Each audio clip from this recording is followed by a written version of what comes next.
watching VOE, Voice of Economics. Mengingat jika sekarang ini banyak transaksi dilakukan secara digital, muncul satu pertanyaan yang kami utarakan adalah bagaimana nasib uang kartal atau cash ke depannya. So, kita akan bahas lebih tuntas dengan Bapak Deddy Wibowo SEMM. Nah, Pak Deddy boleh nggak kita panggil Om Ded aja nih supaya agak mirip gitu sama Raja Podcast Indonesia. Tua amat juga. Nah kan, masalahnya saya lebih muda nih, mahasiswa gitu kan. Siapa tahu kalau misalnya Om nggak apa-apa gitu. Saya tuh kalau dipanggil lo merasa gimana gitu. Oh, jadi maunya dipanggil apa nih? Terserah deh. Kalau bapak kan lebih tua gitu. Iya, kalau bapak lebih, Jadi, iya lebih suhu lah. Apa Ya. Bang Ded? Banyak yang manggil kakak sih. Kakak gitu ya. Oke deh, Om Ded aja lah ya. Om Ded kan menjabat sebagai Deputi Direktur Bisnis Digital dan Pusat Data Ekonomi Syariah Komite Nasional Ekonomi dan Keuangan Syariah Republik Indonesia. Waduh, panjang banget nih Pak. Ibaratnya Iya. kan panjang banget kan. Ya nulisnya sama ya. Hah? Iya, makanya nulisnya lama. Ada nggak yang lebih simpel gitu? Singkatannya KNEKS. Apa itu? Komite Nasional Ekonomi Keuangan Syariah. Wih. Itu lembaga yang dibentuk dasarnya Perpres. Oh, dasar dari Perpres. Perpres tahun nomor 28 tahun 2020. Oke, berarti Bapak ini bekerja di bawah langsung, maksudnya kayak Wapres atau begitu? Iya, ketuanya adalah presiden dan ketua hariannya adalah Pak Wapres. Widih, mantep banget ya nggak sih? Jadi ketuanya Pak Kaded ini langsung presiden. Oh, langsung presiden. Iya. Iya. Waduh. Iya, jadi nggak main-main kan. Oh iya, jadi saya harus berhati-hati nih. Santai. Santai berarti. Oke, kalau di kantor tuh ngurusin apa aja sih Pak? Saya di kantor ngurusin strategi pengembangan bisnis digital, khususnya untuk industri halal dan industri berbasis syariah. Oke. Serta saya bertanggung jawab atas pusat data ekonomi keuangan syariah, yaitu pusat referensi untuk pengambilan keputusan. Jadi data-data ekonomi keuangan, data perbankan, data industri, data macam-macam. Macam-macam lah ya dari situ ya. Betul. Oke, ini kita bisa langsung masuk ke mungkin poin pertanyaannya gitu. Iya, Pak Deddy, silakan. ya. Silakan ya. Oke, siap. Zaman sekarang nih kalau misalnya Bapak tahu kan udah serba terdigitalisasi. Terdigitalisasi. Iya betul. Maaf kalau saya belibet ya, maklum tadi kurang sarapan gitu. Nah, dari zaman email dulu kan, habis itu kita ngembangin lagi ke e-learning, habis itu ke e-government, e-commerce, terus habis itu sampai e-money gitu. Gimana sih tanggapan Bapak mengenai perkembangan digitalisasi yang sangat melesat selama 2 tahun belakangan gitu Pak? Jadi perkembangan teknologi adalah sesuatu yang tidak bisa kita hindari. Oleh karena itu pertumbuhan teknologi itu akan makin cepat. Mulai dari storage, aplikasi, kemudian kecepatan proses gitu kan. Kalau kita nonton film mungkin kita berpikir kayak film Star Trek segala macam itu impian. Tetapi satu hari bisa jadi akan mencapai itu atau bahkan lebih daripada itu. Karena semua yang dicapai umat manusia hari ini itu adalah dari mimpi manusia kan gitu. Nah, mengenai apa yang di 2 tahun terakhir ini, memang awalnya kita mengatakan revolusi industri 4.0 itu membuat pertumbuhan digital jadi lebih cepat, ditambah dengan pandemi di mana orang harus tidak boleh bersentuhan, tidak boleh bertemu sehingga apapun menggunakan teknologi. Nah, ini yang mempercepat itu sehingga juga banyak bisnis yang akhirnya terpicu oleh teknologi dia mati. Ada juga bisnis yang karena teknologi dia tumbuh. Ya, misalnya kalau dulu banyak tukang jual film DVD gitu, sekarang udah nggak ada karena sudah ada streaming kan gitu. Udah nggak ada streaming, kecuali kalau misalnya DVD underground gitu. Well, ya. Dan karenanya tiga kata yang selalu saya pakai dan saya juga ini mendapatkan ini dari berbagai ahli, yaitu yang namanya adaptif, inovatif, dan kolaboratif. Itu 3 hal. Jadi inovatif, ya harus selalu inovasi. Dari mimpi yang tadi. Adaptasi dengan keadaan hari ini. Ya, ada metaverse segala macam yang berubah-ubah sekarang. Kemudian ada lagi yang ketiga kolaboratif, bentuknya ekosistem. Jadi kolaboratif ekosistem itu yang dimaksudnya apa tuh Pak lebih tepatnya? Ekosistem itu adalah sektor-sektor usaha bersama-sama mencapai goals dari usahanya dengan cara bekerja sama sesuai bidangnya. Ekosistem ini sekarang misalnya yang terjadi adalah pada transportasi. Yep. Perusahaan transportasi online pasti akan kerjasama dengan perusahaan pembayaran online. Ya. Kemudian dia akan kerjasama juga mungkin dengan e-commerce online. Oke. Kemudian dia kerjasama lagi e-commerce, dia butuh gudang, dia butuh dengan logistik yang sudah menggunakan aplikasi. Kemudian dia akan juga tergantung kepada misalnya dia perlu training, perlu pengembangan SDM, dia kerjasama sama lembaga inkubator yang berbasis digital atau lembaga training digital, ada e-learning, ya. Kemudian untuk profiling kalau dia memberikan kredit dia menggunakan artificial intelligence. Gitu. Jadi ini namanya ekosistem, semuanya berkembang tapi saling berhubungan dan dengan teknologi semuanya dipermudah. Jadi semuanya itu akan saling terkoneksi. Itu yang namanya ekosistem. Oke. Ekosistem itu kalau di pelajaran biologi kan lingkungan nih, iya kan? Dimana semuanya saling tergantung. Betul. Ya. Nah, oleh karena itu kolaboratif jadi hal utama. Karena dengan kolaboratif semuanya akan tumbuh sama-sama gitu kira-kira. Oke, siap. Ini bagus banget loh Pak. Saya juga ibaratnya kaget gitu ya. Apalagi ketika kita beradaptasi sama 4.0 ini dipaksain lagi ke 5.0 yang dimana entah kita nggak tahu gitu bisnis jalan autopilot ini nggak sih Tes? Kita nggak tahu. Semisalnya ada untuk pencatatan data segala macam itu udah terotomatisasi dengan yang nggak harus sendiri gitu loh. Jadi ada data di sini, di sana. Jadi nggak satu perusahaan itu atau satu kelompok yang mencatat semuanya gitu. Jadi bisa nggak harus kita kayak misalnya harus masukin data kayak download Tokopedia harus namanya ini siapa, terus tahu-tahu minta yang lain-lain kan kita bisa ambil ke tempat-tempat yang lain. Okay. Betul. Makin ke sini, makin ke arah teknologi, makin dunia itu ke sini. Pertumbuhan data juga menjadi utama gitu. Karena kalau zaman dulu kita nggak pakai data, pakai feeling. Zaman saya masih muda mungkin, zaman saya masih SMA gitu atau kalau mau cari rumah orang gitu, seseorang gitu, nanya, sono sini gitu kan. Ada map. Ya. Sekarang nggak pakai map, iya kan? Banyak sumber-sumber yang menyediakan itu dengan dia digitalisasi. Kita kan kampusnya kampus gitu Universitas Dirgantara Marskal Surya Dharma. Yep. Coba lihat dashboard kokpit pesawat zaman tahun 80-an. Oh, bunder-bunderannya banyak tuh indikator ini. Sekarang cuma pakai layar-layar yang menunjukkan semua data di analytics. Di dalam situ ya. Betul. Coba kalau Maps masih bisa di ini sih Pak. Kayak misalnya kalau saya pakai fake GPS gimana Pak? Gimana? Kalau misalnya saya pakai fake GPS gimana Pak? Bapak nggak bisa nemuin saya kan? Ya itu lain cerita. Justru dengan adanya teknologi, hal-hal yang sifatnya makin kesini, itu hal-hal yang berbeda itu makin banyak. Misalnya, kalau dulu yang namanya maling atau pencuri pencuri. Yep. Sekarang Anda bisa ngambil fotonya, misalnya. Budekan kita fotonya diambil, kemudian fotonya itu pakai nomor telepon lain, terus saya WA ke teman saya, ini saya dekan Unsurya, saya mau pinjam uang gitu. Itu bisa terjadi, itu kejahatan. Ya itu maksudnya masih dalam bentuk kriminal, tapi kita bisa kayak konfirmasi nomor HP-nya lagi kan? Tapi apakah orang melakukan itu? Itu kan cara-cara hari ini, itu the way-nya harus berbeda dengan cara-cara zaman dulu gitu. Oke. Jadi ibaratnya sekarang kita harus lebih adaptasi lagi sama perkembangan kultur dan zaman. Betul. Kali ya Pak. Kebetulan saya baru mengalami masalah itu, jadi tolong hati-hati. Bapak mengalami masalah apa nih? Baru saya ceritain. Jadi ada pakai foto Bapak. Perlengkapan data ya. Iya. Betul. Padahal saya punya nomor udah 30 dari tahun 99 udah nggak pernah ganti. Tahu-tahu ada orang pakai nomor lain pakai foto saya. Jadi dalam era digitalisasi ini, kejahatan itu akan terjadi dengan cara yang berbeda. Salah satu yang menyebabkan digitalisasi itu menjadi sumber kejahatan, biasanya adalah kejorokan kita sendiri.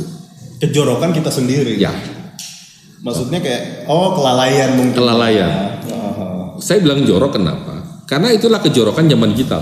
Misalnya gini, kita punya punya laptop, kita punya handphone, kita taruh password di sini. Tapi kita tidak pernah merubah password ini sama sekali. Kemudian password kita berhubungan sama seseorang yang gampang orang mengidentifikasi. Yep. Akibatnya terjadi, Anda tahu nggak?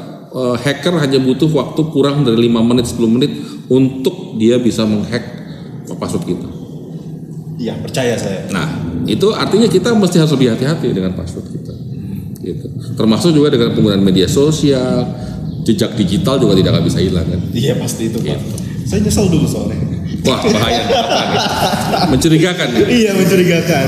Oke, Pak, kita lanjut ke pertanyaan berikutnya kali ya. Ya. Ini cukup menarik nih. Nah, tanggapan Bapak nih mengenai digitalisasi ekonomi itu seperti apa sih Pak sebenarnya Pak? Lebih jangka luasnya lah.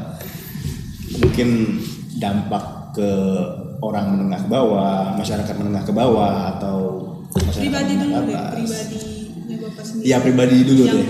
kerjanya ngurusin. Iya, itu. mengurusi hal seperti itu. Ya, gini, digitalisasi ekonomi itu sebenarnya tadi itu saya menyusun atau saya mencoba mengembangkan konsep kolaboratif antar semua pelaku di ekosistem.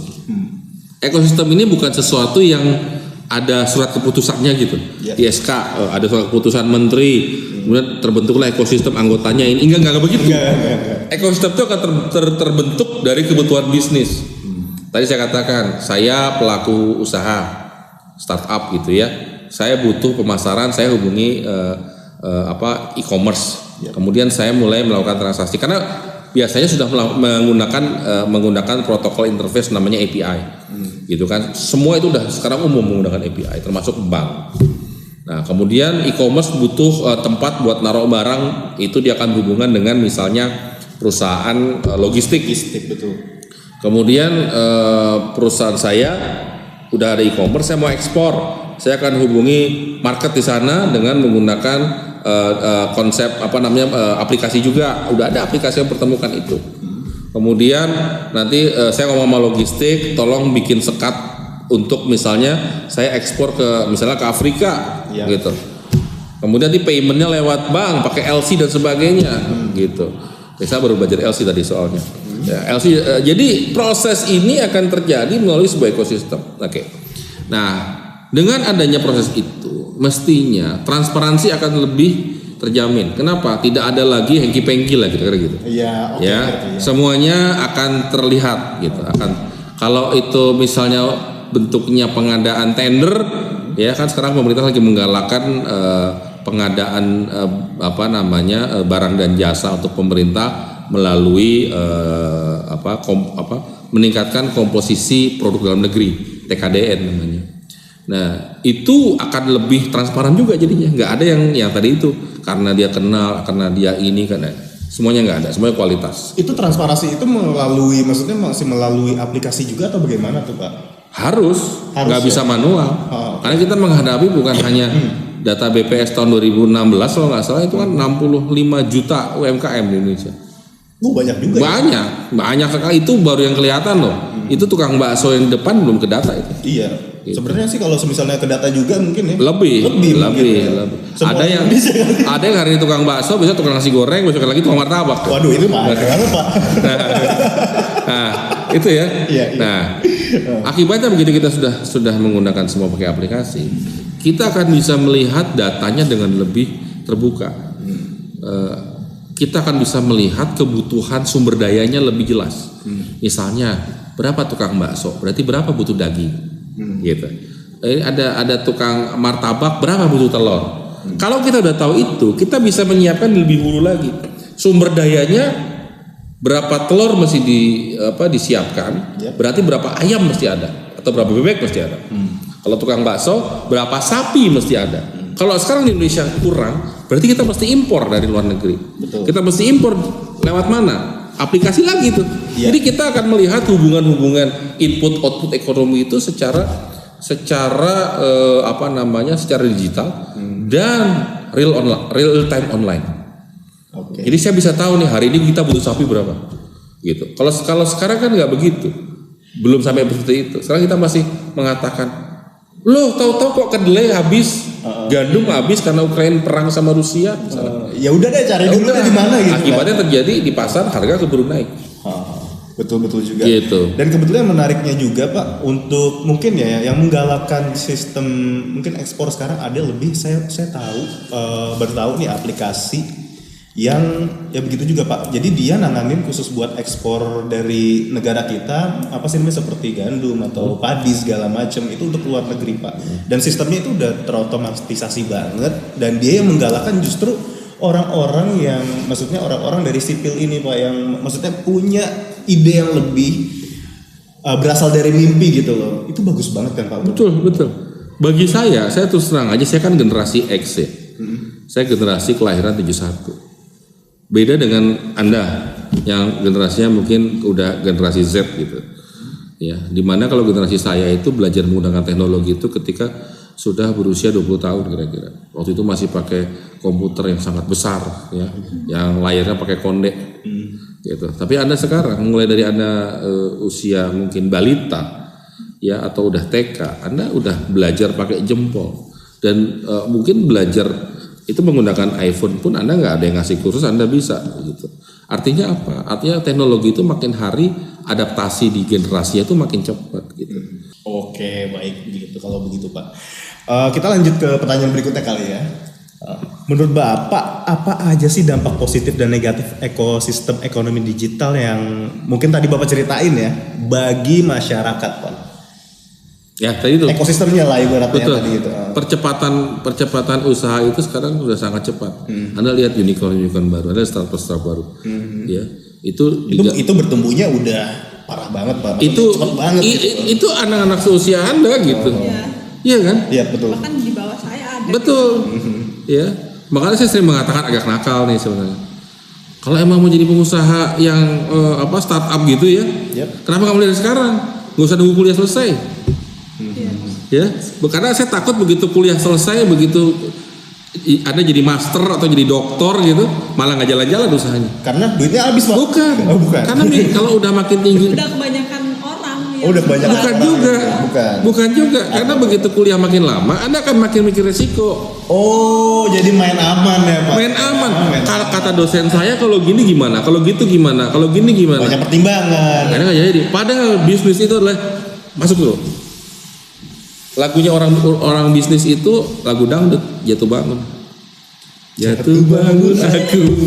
Iya kan? Jalan jatuh bangun lagi. Jalan jatuh bangun lagi. Nah, yang dikejar kan apa dulu nih Pak? Kan tergantung dari masing-masing ini kan. Betul. Tergantung dari visioner ini sendiri gitu. Betul. Makanya anak-anak muda ini saya ngelihat ya, sebutlah apa yang sekarang anak-anak muda bangun menjadi startup unicorn itu. Ya, mereka visinya ya, atau yang saya sering jadikan contoh misalnya kayak sayur apa itu ya, sayur box apa itu. Oh iya. Nah, itu anak muda perempuan gitu, dia langsung ke hulu ke petani gitu kan, dan misinya itu nggak entrepreneuran sih, sociopreneur. Jadi memberdayakan kehidupan para petani secara sosial gitu kan, supaya para petani punya pasar dan cuannya ngikut. Oke. Gitu. Tersalurkan dengan baik. Ujungnya memang cuan. Iya. Tapi mereka nggak kejar cuan itu kan. Betul. Gitu. Dan itu akan menjadi lebih sustain. Karena kakinya kuat. Betul. Saya banyak kenal mahasiswa Surya, ada yang mulai bikin startup peternakan sapi. Gitu. Oh, iya. Ada. Oh iya. Ada. Wow. Gitu. Dia sekarang udah punya berapa ekor sapi gede-gede itu, saya udah wah bagus bro, saya bilang jalankan terus gitu. Ya untung jangan kayak saya sih Pak, saya bikin peternakan undur-undur lagi. Cacing pun berguna kok. Masih berguna ya cacing. Iya. Oke deh, ini kita lanjut ke pertanyaan berikutnya ya Pak. Iya. Oke. Apakah memungkinkan di masa depan hal ini akan menjadi bola imbas yang lebih besar nih Pak? Seperti kita yang tahu kan mungkin nasib uang kartal ke depannya tuh bakal ya hilang lah ibaratnya atau kayak gimana lah menurut Bapak nanti. Dampak ke masyarakat dan UMKM menengah ke bawah dan dampak mereka yang buta akan keterbatasan akses teknologi gimana sih Pak? Itu pertanyaannya kepada uangnya atau kepada UMKM-nya nih? Pertama ke uang Ke uang kartalnya dulu nih Pak, karena kan kita nggak mungkin kan semisalnya belanja Ciki 1 pakai QR gitu loh Pak. Kenapa enggak? Mungkin di tengah hutan kalau misalnya kita nggak ada sinyal. Iya. kalau kita tidak ada dukungan teknologi lain cerita. Jangan, karena kita pada kondisi ceteris paribus, semuanya ada gitu ya. Semuanya sama gitu. Kalau kita bicara daerah 3T itu tantangan. Tetapi ada beberapa proyek di pemerintahan yang hari ini fokus ke daerah 3T. Ya, daerah 3T itu daerah terluar, termiskin, ya pokoknya daerah-daerah yang terjauh gitu, yang nggak tercover. Kita jangan memikir itu di Papua atau di Kalimantan loh. Iya. Di Bandung Selatan juga ada daerah yang nggak ada koneksi jaringan juga ada. Puncak aja mungkin ada. Ada. Di puncak juga kadang-kadang saya hilang sinyal. Kalau masuk APK mau suruh pakai aplikasi, cari tempat yang ada aplikasinya dulu, gitu, ada jaringannya dulu. Ada yang seperti itu. Nah, gimana? kalau sekarang pertanyaannya adalah mungkin nggak kita beli 5.000 perak pakai QR? Mungkin aja. Dan saya sering melakukan itu, gitu. Oke. Jadi ya karena tadi itu, karena memang udah mulai umum kayak gitu ya. Dibanding misalnya kita menggunakan uang kartal. Uang kartal sendiri kan kalau kita lihat ingat sejarahnya, uang itu kan timbulnya dari kebutuhan manusia. Nah sekarang kalau uang kartal itu berubah menjadi QR, itu juga kebutuhan manusia. Gitu. Oke. Mungkin kedepannya akan seperti itu. Walaupun saya nggak berpikir dalam jangka waktu dekat gitu ya. Itu masih panjang ceritanya gitu. Kecuali amit-amit gitu kan, ada pandemi lagi gitu. Ya kan? Yang kemarin Iya kan? aja ini masih kena dampak imbasnya kan, kita nggak tahu. Iya. Termasuk harga tiket yang melonjak ya. Iya. Tiket yang melonjak, ya udah saya naik kereta aja kok gitu. Mau Di kemana? Kalimantan nggak ada kereta. Emang mau kemana? Mau kemana sih? Kalimantan Oh Kalimantan. belum masuk lah. Ya, Akses. Iya. Belajar berenang aja tuh. Ya, artinya kalau pakai QR, pakai sarana digital lain itu adalah kebutuhan gitu. Ya, dan satu hari mungkin karena kalau nggak ada uang kartal ya hari ini teller transaksi tarik tunai udah banyak nggak lewat teller, tapi dilakukan lewat ATM. Ya kan? Kita mau setor udah ada mesin namanya CDM gitu kan. Kalau nantinya nggak ada uang kartal ya mungkin nggak perlu CDM, nggak perlu ATM gitu kan. Nah, kemudian buka rekening udah mulai dengan menggunakan online. Jadi banyak fungsi-fungsi memang yang sifatnya operasional dialihkan ke digital gitu. Oke Pak. Cuman kalau kita dibenturkan lagi dengan yang tadi Pak, yang saya bilang, gimana sih untuk daerah-daerah yang nggak kejangkau ini gitu loh Pak, kayak misalnya di atas gunung lah, kan masih banyak juga gitu UMKM yang nggak kehitung gitu loh. Gimana supply chain mereka nantinya ke depannya gitu? Ya itu yang menjadi pemikiran utama sebenarnya. Sebenarnya jangankan ada di atas gunung ya, di tengah kota tapi dia nggak punya dukungan yang cukup untuk dia mengestablishkan bisnisnya. Misalnya dia bikin cabai tapi pengen ekspor cabai, terus dia perlu izin ini izin itu dengan harga yang mahal. Nah itu juga menjadi masalah sebenarnya. Nah itu yang saya katakan bahwa ini adalah komponen infrastruktur nih.